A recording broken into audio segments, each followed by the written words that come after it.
நெசவாளர்கள் மற்றும் சிறு குறு தொழிலாளர்களுடைய கோட்டையான திருப்பூர்ல விஜய் கொடுத்த 10 வாக்குறுதிகள் இப்ப தமிழக அரசையே அதிர வச்சிருக்குன்னு சொல்லலாம். நெசவாளர்களுக்கு மாசம் எவ்வளவு, விவசாயிகளுக்கு என்ன சலுகை, காவலர்களுக்கு அடுத்த அதிரடி ஜாக்பாட் என்ன, அதோட முழு விவரத்தையும் இந்த வீடியோல பார்க்கலாம். மிஸ் பண்ணாம ஃபுல்லா பாருங்க. நம்ம சேனலுக்கு இப்பதான் ஃபர்ஸ்ட் டைம் வரீங்க அப்படின்னா வாழ்க்கை வைப்ஸை சப்ஸ்கிரைப் பண்ணிட்டு வீடியோவை ஃபுல்லா பாருங்க. பெல் ஐக்கான் பிரஸ் பண்ணிடுங்க. பார்க்கலாம். ஃபர்ஸ்ட் நெசவாளர்களுக்கான திட்டங்கள் அப்படின்ல ஃபர்ஸ்ட் என்ன சொல்லியிருக்காருன்னா காமர்ஸ் பிராண்டு. விஜயோட இந்த வாக்குறுதி எப்படி அப்படின்னா நெசவாளருக்கு ஒரு தனித்துவமான டிஜிட்டல் பிளாட்ஃபார்ம் மாதிரி ஒரு அப்ளிகேஷன் உருவாக்குவாங்க. இதன் மூலம் நடக்கிற முக்கியமான என்னென்ன மாற்றங்கள் வருது அப்படின்னா நேரடியான விற்பனைங்க. ஃபர்ஸ்ட் நெசவாளர்கள் தங்களுடைய சேலைகளோ இல்ல ஆடைகள் எதுவா இருந்தாலுமே அதை நடுத்தர ஒரு மிடில் மேன் இல்லாம மக்கள்கிட்ட டைரக்டாவே அதை விற்க முடியும். அது எப்படி விற்கிறாங்க அப்படின்னா திருப்பூர்ல அல்லது ஈரோட்ல அந்த நெய்யப்படும் ஒரு துணிகள் இருக்குல்ல, அந்த உலகின் உள்ள எந்த மூலையா இருந்தாலும் இந்த ஆப் மூலம் பார்த்து இவங்க ஆர்டர் பண்ணுவாங்க. அமேசான், மீஷோ போல இதுவும் நம்ம எந்த தமிழ்நாட்டில் எந்த மூலையில இருந்தாலும் சரி அந்த அப்ளிகேஷன் மூலம் கவர்மெண்ட் கொடுக்குற அந்த அப்ளிகேஷன் மூலியமா நம்ம அதில் ஆர்டர் போட்டு வித்துக்கலாம் அப்படின்னு ஒரு காமர்ஸ் பிராண்ட் ஒன்று ஃபர்ஸ்ட் இதாக சொல்றாருங்க நெசவாளர்களுக்கு. ஒரு நெசவாளர்களுக்கும் ஆண்டு உதவித்தொகையா 30,000 ரூபாய் அவங்களுடைய வங்கியில செலுத்தப்படும் அப்படின்னு சொல்லியிருக்காங்க. ஒரு மிகப்பெரிய ஜாக்பாட்டாவே நான் அதை பாக்குறேன். அதுக்கப்புறம் இலவச மின்சாரம், கைத்தறிகளுக்கான இலவச மின்சாரம் 500 யூனிட்டாகவும் விசைத்தறிகளுக்கான இலவச மின்சாரம் 1500 யூனிட்டாக உயர்த்தப்படும் அப்படின்னு சொல்றாங்க. முதியோர்களுக்கான ஓய்வூதியம் மாசம் 3000 ரூபாய் உயர்த்தப்படும். இது எல்லாமே நெசவாளர்களுக்கு அடிச்ச ஜாக்பாட்டா விஜய் சொல்றாருங்க. அவருடைய வாக்குறுதிகளை முன்வைக்கிறாரு. விஜய் கேம்பெயின் அப்போ இன்னொன்னு சொல்லியிருப்பாரு, MSME அப்படின்னு. அது என்ன அப்படின்னு பாதி பேர் தெரியலன்னு சொல்றாங்க. சிறு குறு மற்றும் நடுத்தர தொழில்கள், இதாங்க அதுக்கு மீனிங்.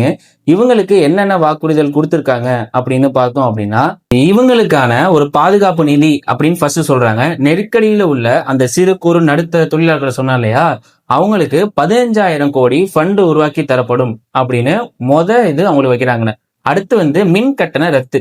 அந்த தொழில்களில் உள்ளவங்களுக்கு, சிறு குறு தொழில்களில் உள்ளவங்களுக்கு மூடப்படுவதற்கான காரணமே அந்த பீக் ஹவர்ஸ்ல உள்ள அந்த டைம் தான். அந்த டயத்துல மின் கட்டணத்தை நிறுத்தி வைப்போம் அப்படின்னு இன்னொன்னு சொல்றாரு. மூலதன மானியம், சிறு குறு தொழில்களை நவீனமயமாக்க ஒரு 50 லட்சம் வரை மூலதன மானியம் வழங்கப்படும் அப்படின்னு இவங்க எல்லாருக்கும் அந்த தொழில்களில் உள்ளவங்களுக்கு சொல்றாங்க. இதுதான் MSME அப்படின்னு ஷார்ட்டா அவர் சொல்லியிருப்பாரு. அதுக்கு அர்த்தம் இதுதான். விவசாயம் மற்றும் அரசு பணியாளர்களுக்கு என்ன செய்யறாரு, என்ன வாக்குறுதி கொடுத்திருக்காரு அப்படின்னா ஃபர்ஸ்ட் கடன் தள்ளுபடிங்க. 5 ஏக்கருக்கு குறைவா நிலம் வச்சுள்ள விவசாயிங்க இருக்காங்க இல்லையா, அவங்க வேளாண் கூட்டுறவு வங்கியில வாங்கிய முழு கடனையும் தள்ளுபடி செய்யறேன் அப்படின்னு அவரு சொல்லிடுறாரு. அப்புறம் முக்கியமானது பயிர் காப்பீடு. இந்த பயிர் காப்பீட்டு திட்டம் அப்படின்னு இருக்குல்ல, அதுல 100% பயிருக்கு நான் முழு பாதுகாப்பையும் நான் கொடுக்குறேன் அப்படின்னு உறுதி செஞ்சிருக்கிறாரு. இன்னொன்னு பணி நிரந்தரம். இது என்னன்னா ஒப்பந்த அடிப்படையில பணியாற்றிட்டு இருக்காங்களா இந்த செவிலியர்கள், ஆசிரியர்கள், இவங்கள மாதிரி அரசு துறையில சேர்ந்தவங்களுக்கு எல்லாமே பணி நிரந்தரமா இருப்பாங்க அப்படின்னு அவங்களும் அப்படி செய்யப்படுவாங்க அப்படிங்கிற மாதிரி இவ்வளவு வாக்குறுதிகளை கொடுத்திருக்காருங்க திருப்பூர்ல. இந்த வாக்குறுதி ரொம்ப பிரம்மாண்டமா கூட இருக்கு. அடிப்படை ஊதியமா காவலர்களுக்கு 25,000 உயர்த்தி தரோம் அப்படின்னு சொல்றாங்க. ரொம்ப ரொம்ப முக்கியமான விஷயம். இன்னொன்னு வேலை நேரம். காவலர்கள் பணி நேரங்களை முறைப்படுத்தி அவங்க இவ்வளவு டைம் தான் அவங்க உழைக்கணும், இவ்வளவுதான் இருக்கு அப்படின்னு அன்வான்ட் டைம்ஸ்ல நிறைய பேர் ஒர்க் பண்ணிட்டு இருக்காங்க. சில டியூட்டி எல்லாம் போட்டுட்டு இருக்காங்க.